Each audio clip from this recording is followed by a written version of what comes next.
Salut les amis, j'espère que vous allez bien, c'est votre bon vieux Sunejin qui est là à proposer. Oui, alors, tu vas te dire, je sais ce que tu te dis là. Je sais ce que tu te dis. Sio, c'est le premier focus de la saison, et tu parles de... Bon, de lui là-bas, là, Hercule. Comment c'est possible? Explique-moi. Comment tu, avec toute la série Dragon Ball, t'as parlé de ce mec? Ah, j'ai réussi. De ce mec. Explique-moi comment tu peux, pour ainsi dire, imaginer ça. Mais parce que, je vais dire la vérité, le personnage d'Hercule est sans doute le personnage le plus... Alors peut-être pas le plus intéressant, parce qu'il y en a d'autres qui sont très intéressants. Dans DBS, les Amatsu est beaucoup plus intéressant que Hercule. Et c'est vrai que Dragon Ball Super, Hercule est mis vraiment au troisième, au quatrième plan. Mais c'est un personnage que je trouve extrêmement étonnant dans Dragon Ball. Et les gens qui, souvent, moi je le vois dans les, dans les forums, dans les choses comme ça, les gens qui parlent d'Hercule, c'est souvent dans un terme de peu flatter de dire que ce mec c'est un tocard, qui pense à sa gueule, qui a laissé tomber sa famille, qui finalement, c'est un garçon, c'est un homme qui s'en bat les couilles, qui voilà est un mec qui a profité des victoires des autres. C'est un connard, et finalement il ne mérite même pas qu'on s'intéresse à lui. Mais j'ai envie de dire à ces personnes que vous avez rien compris. Je dis pas ça par irrespect, mais c'est vrai, vous avez rien compris. Vous n'avez pas compris l'importance d'Hercule et la présence d'Hercule. Parce que, on va quand même rappeler les choses. Hein. Les personnages qu'ont créé Akira Toriyama dans l'univers Dragon Ball, c'est jamais anodin. Il les a pas créés pour les créer. Alors certes, les transitions ont parfois été foireuses. Je prends pas le cas par exemple de Dragon Ball à DBZ, Yamcha par exemple. Et il y a eu notamment son arrivée à Dragon Ball, où tu vois clairement que c'est un personnage qui est pas vraiment, voilà, qui est charismatique, qui a une aura charismatique et tout ce que tu veux. Mais le mec, il meurt à cause d'un Cyberman. Il se fait mais défoncer la gueule. Lorsque le premier mec qui se fait défoncer par C19, le Dr Gero, c'est Yamcha. Clairement, au fil du temps d'ailleurs, et même contre les petits selles, alors tu me diras ça c'est plus général, il se fait mais défoncer, mais c'est voilà, il se fait défoncer la tronche au fil du temps. Mais je parle vraiment des personnages de DBZ. Quand tu prends tous les personnages de DBZ dans DBZ, tous les personnages qui sont arrivés, Vegeta, le cas de Vegeta, le cas de Boo, le cas de tous les personnages, ils avaient une importance. Ils avaient une importance propre. Par Boo, c'est particulier, mais Vegeta, Trunks, Piccolo, parce que Piccolo c'était plus à la fin de Dragon Ball, donc je le prends, Piccolo, tous ont eu une importance propre à eux. Et le truc, c'est que cette importance qui a eu lieu pour Hercule, et finalement, les gens ont peut-être oublié qui il était, ont oublié l'importance qu'il était. Parce que ce personnage-là, quand il a été créé, les gens ont surtout vu, alors, et c'est sans doute qu'il a été décrit comme ça au début, mais quand tu réfléchis un peu, alors je dis pas que vous réfléchissez pas, mais quand tu creuses un petit peu, tu te rends compte que ce personnage-là, il est peut-être plus travaillé que les autres. Parce qu'il est arrivé, on va quand même rappeler comment il est arrivé. C'est un personnage que personne ne s'attendait. Quand tu vois le personnage d'Hercule arriver la première fois, tu te dis, mais qu'est-ce qu'il fait là? Mais ça, c'est bien. C'est bien, justement, ça crée l'étonnement. Rappelons quand même comment Hercule apparaît. On est en train tranquillement de se préparer dans le tournoi de sel, et puis d'un seul coup, on a donc Sangoku va se promener, Vegeta s'entraîne. Ça dure quand même un peu de temps, et tu te dis, putain. Et d'un seul coup, tu découvres. D'ailleurs, on le voit au début, tout le monde essaie de se barrer, etc. Et puis d'un seul coup, t'apprends qu'Hercule, t'as un mec, champion des arts martiaux, donc qui a remporté le tournoi des arts martiaux, qui va affronter Hercule, affronter Cell. Ils arrivent à... Donc au début, comment il te le décrit, c'est quoi? C'est un espèce de guignol qui se permet de vouloir affronter Cell tout seul, qui vantard, arrogant, qui d'ailleurs, on le voit notamment, Son Goku lui dit d'ailleurs, fais attention. Et là, il le regarde, genre, ouais, t'es sérieux ou quoi? Et ça, il l'expédie en 3 secondes. Et il casse le personnage d'Hercule en 5 minutes. Et on se dit à ce moment-là, c'est le mec qui fait de l'humour, etc. Mais après, à ce moment-là, tu te dis, ah ouais, d'accord. D'accord, bon, bah, en fait, voilà, bon, bah, merci Hercule, hein. Et en fait, tu te dis, et toi, bon, par exemple, fan de K, tu te dis, en fait, c'est un mec, on a teasé pendant, c'est un peu le James Ellsworth. Le mec, on l'a teasé pendant des semaines, et finalement, il se fait démolir. Mais c'est là que Akira Toriyama, il est fort. C'est qu'en fait, Hercule va avoir une importance plus que forte, et sa signification sera très forte. J'en parlerai justement à la fin. En fait, Hercule, après ça, bah, il change, il se rend compte qu'en fait, mec, c'est un tocard. Il se rend compte de lui-même. Il se dit, ouais, en fait, moi, faut dire la vérité, je suis un tocard. Je suis un tocard, je suis un mec qui ne sert à rien. En fait, voilà. Il va y avoir 2 traits de caractère qui vont apparaître en lui.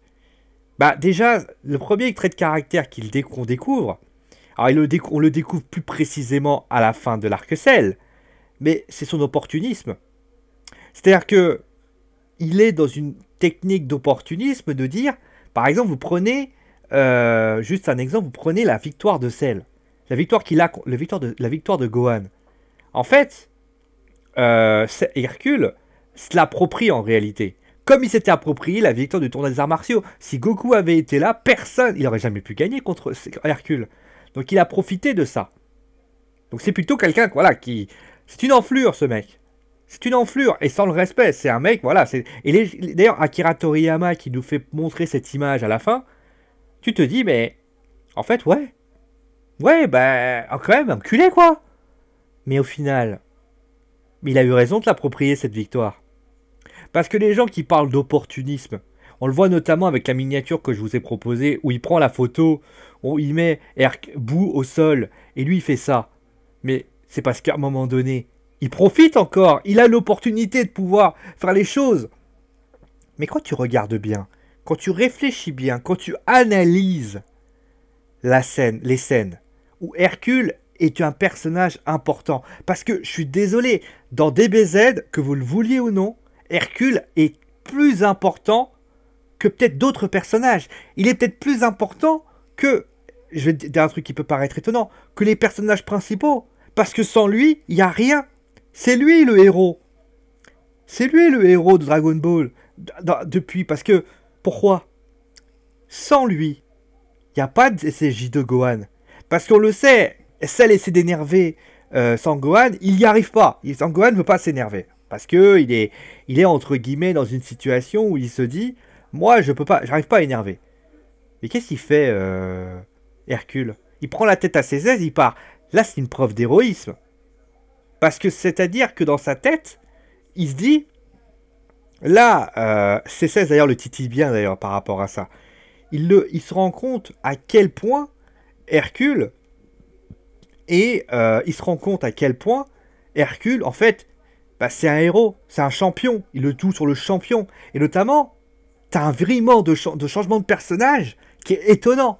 Parce que quand le commentateur lui dit, vous êtes vraiment sûr de vouloir faire ça, et qu'il se retourne, il fait, vous allez vous taire. Non mais oh, c'est moi, je suis quand même le champion du monde. Là, tu titilles sa fierté, mais plus important, il lance la tête à C16 sans avoir lancé. Là, il se comporte comme un héros. Et c'est lui le héros de la saga Cell, entre guillemets, parce que sans lui, ça n'aurait jamais eu lieu. Il n'y aurait jamais eu de SSJ2, parce que, on sait, Sangohan n'est pas un réel combattant. C'est un personnage qui, pardon de le dire, est un personnage qui a besoin d'un déclic. On le sait, il a besoin de ce déclic, de ce ting, et c'est Hercule qui l'envoie. Donc C16 parle, mais c'est lui qui l'envoie. Parce que Hercule, et donc voilà un petit peu ce qu'on peut donner. Mais après je parlerai du spectateur, parce que le spectateur en fait il est crédule. En fait même quand il se fait défoncer la gueule, et que il se fait allumer, etc. Et qu'il attrape notamment le rocher, tout le monde regarde fait, c'est quoi ce bordel? En fait tu te dis dans ta tête, tu te dis, bah en fait c'est quoi ce truc? C'est ça que tu trouves impressionnant? Mais c'est un héros. C'est un héros dans le sens. La deuxième image, bon, après il y a le Genkidama qui permet d'aider, etc. Ça c'est vraiment, voilà, là on le voit. Voilà, sans lui, Hercule n'aurait jamais. Alors Goku le dit. Mais il y a autre chose. Ça s'est passé inaperçu parce que l'échec a eu un échec. Mais en réalité, Hercule aurait pu être le héros de la saga Boo sans l'aide de personne. D'ailleurs, souvent, on se rend compte que Hercule a profité de la victoire des autres. Mais il y a eu un moment, enfin, profiter, oui, entre guillemets, même si la saga Boo, c'est un peu plus complexe, parce que dans la saga Boo, quand il y a le Genkidama et que c'est Goku qui le fait, en réalité, c'est Hercule qui réussit. Là, il est à la fois opportuniste, mais il est à la fois parce qu'il profite de la victoire, même si elle est... Là, c'est plus particulier, parce que c'est lui qui prend pas la décision, c'est Goku qui doit lui dire, écoute mec, je vais m'occuper de... Voilà, maintenant on est reliés, de toute façon, vite, ton fils aime ma fille aime ton fils, alors voilà, on va quand même se discuter par rapport à ça. Mais c'est vrai que si on n'avait pas eu cette partie-là, d'ailleurs, beaucoup de monde se serait retenu juste à un tocard qui marche dans un désert.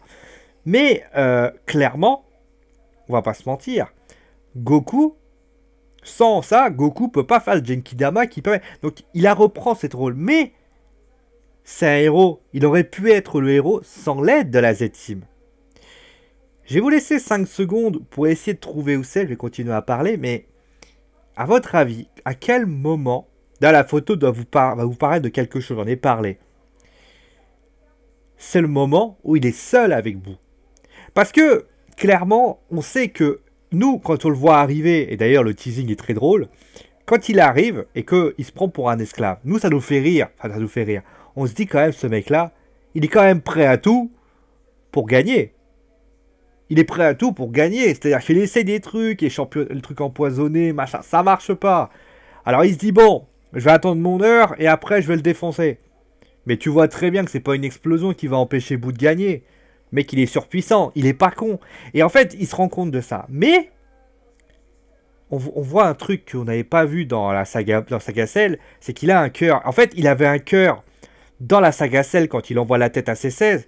Mais là, en fait, on voit qu'il a un cœur. Et puis, il y a un truc aussi que j'ai remarqué, c'est qu'il déchire la photo. Bah oui, il déchire la photo. Et il y a un truc par contre que Piccolo reconnaît, et c'est pour ça que Hercule est très intéressant. C'est qu'en fait, il aurait pu être le héros sans l'aide de personne.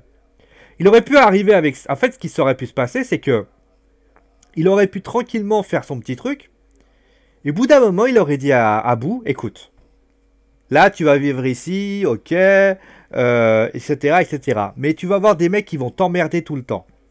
Viens chez moi, je t'invite, je te fais une chambre tranquille, un peu ce qu'il fait d'ailleurs. Hein. Je te fais une chambre tranquille. À la limite, tu sais quoi, on te dit que c'était un mec avec un masque dedans. Tu vois, genre un mec, nanana, et on te met dedans. Tu veux manger, tu me le dis. Tu veux faire ça, tu me le dis. Nanana, tu me le dis. À ce moment-là, il aurait juste fallu prendre la photo. À un moment donné, ça en serait occupé. On aurait juste mis la photo, Hercule aurait été le héros, mais là il aurait été réellement le héros, parce que finalement, le changement de caractère de Boo, c'est lui qui le précipite. C'est lui qui précipite le changement de caractère de Boo. Boo, en fait, Majin Boo, donc le gros Boo, eh ben, il évolue et il change. Parce que bah, le fait de pouvoir avoir Babidi qui traîne dans les parages, en fait, Hercule en devient son ami. Et en fait, Hercule, il est tellement... Il s'attache à lui. Et là, il y a cette union entre les deux avec le chien qui traîne là. Et sans l'intervention des mecs là qui tirent, là, les chasseurs ou je sais pas quoi, on va pas se mentir. Hercule aurait gagné. Hercule aurait été tranquille. La Z-Team aurait pas eu besoin. La fusion aurait été tranquille. Et c'est lui qui aurait été là. Mais il se passe qu'il y a un événement brutal qui se passe. Qui fait que Boo, bah, finalement, il se passe qu'il y a Super Boo, etc., etc. Mais, réfléchissez un petit peu.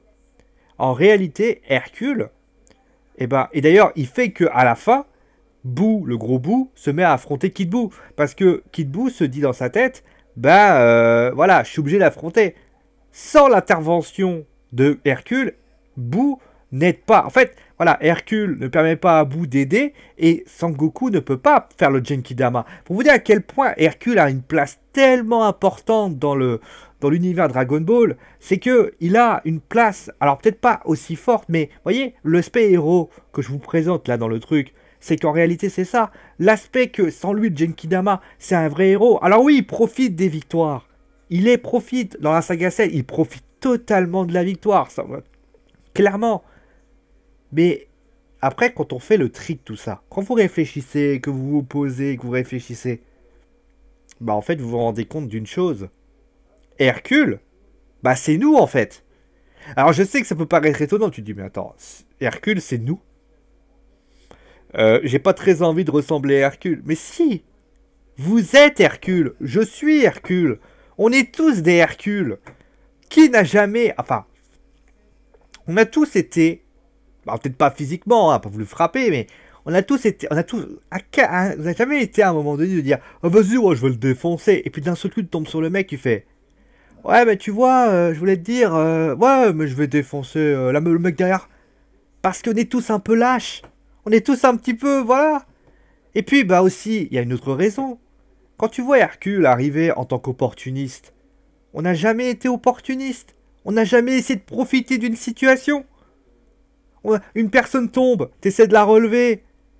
Tu te dis pas à un moment donné, bon bah je vais essayer de profiter de la situation pour peut-être pas pour lui demander un service. Alors que tu devrais pas, mais tu le fais. Quand, je sais pas, je prends un exemple, tu laisses passer quelqu'un. Alors ça s'appelle de la générosité, mais tu te dis à un moment donné, bah peut-être que quelqu'un va me faire pareil. C'est de l'opportunisme. C'est de l'opportunisme. Les victoires dans le catch, le Miz par exemple, qui profite du coup de poing américain de Maryse, c'est de l'opportunisme. Edge, quand il gagnait par l'aide de quelqu'un, c'est de l'opportunisme. L'opportunisme, ça fait partie. On est tous. Voilà, l'opportunisme, c'est ça. Mais c'est ça qui tranchait avec Dragon Ball. Dragon Ball, on va pas se mentir, tout était très lisse. Et on voit, en fait, voilà, justement, je vais dire par rapport à ça, on a aussi un personnage qui n'est pas forcément méchant, qui n'est pas forcément gentil, qui est gentil, qui est dans le camp des gentils, mais qui ne réagit pas comme un gentil. Regardez juste les personnages de Dragon Ball. Goku, c'est le personnage pur, vraiment très pur, la victoire. Gohan, quelqu'un qui ne sait pas se battre. La pureté, on n'aime pas se battre, on est contre la violence. Vegeta, bon, c'est un peu des deux, mais Vegeta était un mec ignoble qui est devenu un mec gentil. Trunks, le grand Trunks, c'est un personnage qui, on va dire, a beaucoup souffert, mais qui a cette côté héroïque. Krillin, voilà, tous ont ce personnage, mais ça part avec la pureté. La pureté avec un petit peu d'opportunisme aussi. Hein. Je rappelle juste que Krillin, pour pouvoir être entraîné par Tortue Géniale, Kame Sennin, il avait donné quoi? Il avait donné des magazines de lingerie de femmes pour que Tortue Géniale soit d'accord.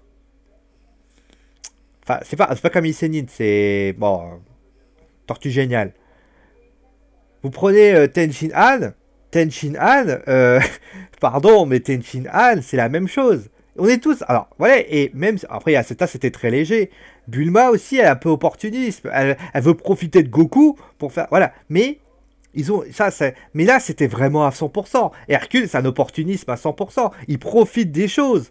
Il profite de ça. Mais comme nous, on a tous profité d'un moment donné. À un moment donné, je prends juste un exemple. T'es pressé, je sais pas, je prends un exemple tout bête. Hein. Tu profites toujours des situations pour pouvoir les tirer à ton avantage. Ça fait partie du jeu. On est tous comme ça. Et celui qui dit non, j'ai jamais été opportuniste, mais tu mens. On ne peut pas être quelqu'un qui... On peut pas être ne pas être opportuniste. Moi, je l'ai été, tout le monde l'a été. Mais à la fois, on est aussi des héros. Un exemple concret. Une personne tombe par terre, on la relève. On est un héros pour elle parce qu'on la sauve. Alors tu me diras, c'est un petit héros, mais c'est le cas. À un moment donné, tu veux prendre un courrier, tu te dis, bon, ben, je vais aider la personne, je vais essayer de la sauver. On est des héros parce que on est indirectement la cause parfois de la perte des ennemis. Et ça, c'est une réalité. Hein. Réfléchissez 5 minutes. Posez-vous la question. Posez-vous la question, parce que ça, c'est une réalité. Hercule, c'est nous, en fait. C'est nous dans la construction, c'est nous dans la manière de voir les choses. Et c'est pour ça que Hercule est un homme que j'aime beaucoup, parce que c'est un garçon, un homme très attachant. Parce que c'est quelqu'un qui a beaucoup sacrifié de sa vie, mais en fait, c'est un personnage que je trouve qui est étonnant. Et je pense que c'est même le personnage qui est peut-être le personnage le plus touchant, et c'est lui le héros. C'est lui le héros de Dragon Ball, parce qu'il permet d'avancer les choses. Et en fait, quand tu fais le tri, tu te dis, en fait, c'est lui, nous. Et on se met à sa place. On a peur quand on voit un sel. Prenez quelqu'un qu'on est dû en arts martiaux, vous tombez sur sel, vous avez envie de l'affronter. Mais après, vous vous dites, pas, peut-être que je suis une merde, hein. Mais vous allez jouer héros d'une certaine façon. C'est ça, en fait, Hercule. Et c'est pour ça qu'on l'aime. Bon, allez, je vais arrêter parce que là, je vais m'étouffer. Bon, allez, on va s'arrêter là pour aujourd'hui. Merci à vous tous d'avoir été là. Gros bisous tout le monde et à la prochaine. Allez, ciao tout le monde!